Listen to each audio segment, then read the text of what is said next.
প্রিয় শ্রোতাগণ, আজকে আমরা শোনাতে চলেছি বর্ষার রাতে অধ্যায় 2। এর আগের গল্পটি যদি না শুনে থাকেন তাহলে আমাদের চ্যানেলে গিয়ে দেখতে পারেন। গল্পটি ভালো লাগলে অবশ্যই চ্যানেলটি সাবস্ক্রাইব করে রাখবেন পরবর্তী ভিডিওটি পাওয়ার জন্য।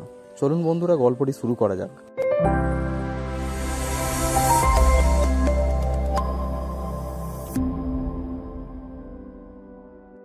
কয়েক সপ্তাহ পরে কলকাতা থেকে বিখ্যাত গোয়েন্দা ডিটেকটিভ কার্নাল রজার্স ধুলপুকুরে এসে পৌঁছান। রতনের রহস্যজনক অন্তর্ধানের ঘটনা তাকে খুব আকর্ষণ করেছিল। কার্নাল রজার্স ছিলেন বাস্তববাদী মানুষ। তার বিশ্বাস ছিল এই ঘটনার পিছনে অবশ্যই কোনো মানবিক হাত আছে। তিনি গ্রামের কয়েকজন প্রবীণ ব্যক্তির সঙ্গে কথা বলে জমিদার বাড়ির অতীত সম্পর্কে জানার চেষ্টা করলেন। কার্নাল রজার্স জানালেন সেই মহিলার নাম ছিল বিন্দুবালা, যিনি জমিদারের মেয়ে ছিলেন। একসময় তার প্রণয়িকের সঙ্গে সম্পর্কের কারণে সামাজিক নিয়ম ভাঙার অভিযোগে তাকে পাগল বলে ঘোষণা করে বন্দী করা হয়েছিল। বলা হয় বিন্দুবালা সেই কষ্টের মধ্যেই মারা যান এবং তার আত্মা আজও মুক্তির অপেক্ষায় রয়েছে। কার্নাল রজার্স বাড়ির ভেতরে ঢুকলেন। লন্ডনের মৃদু আলোয় তিনি ঘরগুলো পর্যবেক্ষণ করতে লাগলেন। হঠাৎ তার চোখ আঁটকে যায় ভাঙা আয়নার দিকে। আয়নার মধ্যে রতনের ছায়া স্পষ্ট দেখা যাচ্ছে। কার্নাল রজার্স বুঝতে পারলেন এখানে কিছু গোপন রহস্য লুকিয়ে আছে, যা স্বাভাবিক নয়। কার্নাল রজার্স আয়নার দিকে এগিয়ে গেলেন। তার অভিজ্ঞ চোখ দিয়ে বোঝা গেল এই আয়নার সাথে কিছু গভীর রহস্য জড়িয়ে আছে। তিনি আয়নাটি ঘুরিয়ে পরীক্ষা করতে শুরু করলেন। হঠাৎ তার চোখে পড়ে আয়নার পিছনে সূক্ষ্মভাবে একটি গোপন সুইচ লুকানো আছে। কার্নাল রজার্স সুইচটি টিপতেই দেওয়ালের একটি অংশ ফাঁক হয়ে যায়, আর তার ভেতর দিয়ে একটি সিঁড়ি সরু নিচের দিকে নেমে গেছে। কার্নাল রজার্স সাবধানে সিঁড়ি দিয়ে নেমে যেতে লাগলেন। নিচে একটি গোপন ঘর, যেটি বহু বছর ধরে অন্ধকারে ঢাকা পড়েছিল।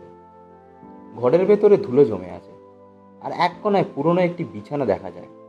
বিছানার পাশে একটি ছোট্ট টেবিলে রাখা আছে কিছু পুরনো চিঠি।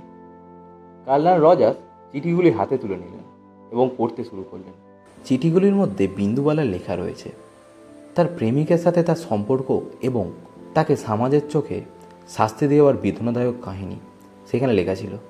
বিন্দুবালা তার প্রেমিককে ভালোবেসে চিঠি লিখেছিলেন, কিন্তু তার মৃত্যু এতটাই মর্মান্তিক ছিল যে তার আত্মা এই জমিদার বাড়ির গোপন কুঠুরিতেই থেকে যায়।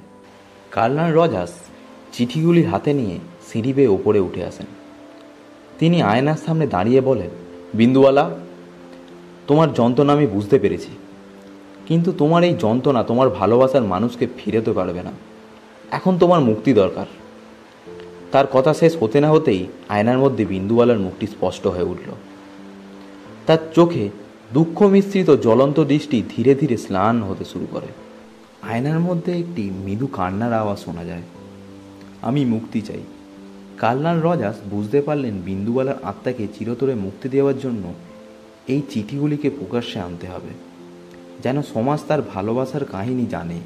পরের দিন সকালে কার্নাল রজার্স গ্রামের সকলকে জমিদার বাড়ির সামনে জড়ো করলেন। তিনি সবাইকে বিন্দুবালার কাহিনী শোনালেন এবং চিঠিগুলি পড়তে শুরু করলেন।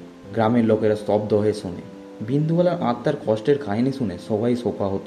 রজার্সের ধারণা ছিল সত্য প্রকাশ হলেই আত্মার মুক্তি ঘটবে। সেই রাতে আবার বৃষ্টি হচ্ছিল, কিন্তু এবার জমিদার বাড়ি থেকে কোনো কান্না বা হাসির শব্দ শোনা গেল না। গ্রামের লোকেরা বুঝতে পারল বিন্দুবালা আত্মা শান্তি পেয়েছে। জমিদার বাড়িটি আবার নীরব হলো, যেমনটি বহু বছর আগে ছিল। ধুলপুকুরের মানুষেরা ধীরে ধীরে সেই বাড়ির ভয় কাটিয়ে উঠল। কার্নাল রজার্সের ধৈর্য ও বুদ্ধিমত্তার জন্য গ্রামবাসীরা তাকে ধন্যবাদ জানালো। রতনের নিখোঁজ রহস্য তখন সমাধান হয়েছিল, কারণ আয়নার মধ্যেই সে রহস্যময় অবস্থায় বন্দী হয়েছিল। বিন্দুবালার মুক্তির পর রতনেরও আত্মার মুক্তি পেয়েছিল। ধুলপুকুরের জমিদার বাড়ির রহস্য চিরতরে সমাধান হলো। বৃষ্টির রাতে আর কোনো কান্না শোনা যায় না, শুধু দূরের আকাশে বিদ্যুৎ চমকালে মনে পড়ে যায় বিন্দুবালার করুণ কাহিনী।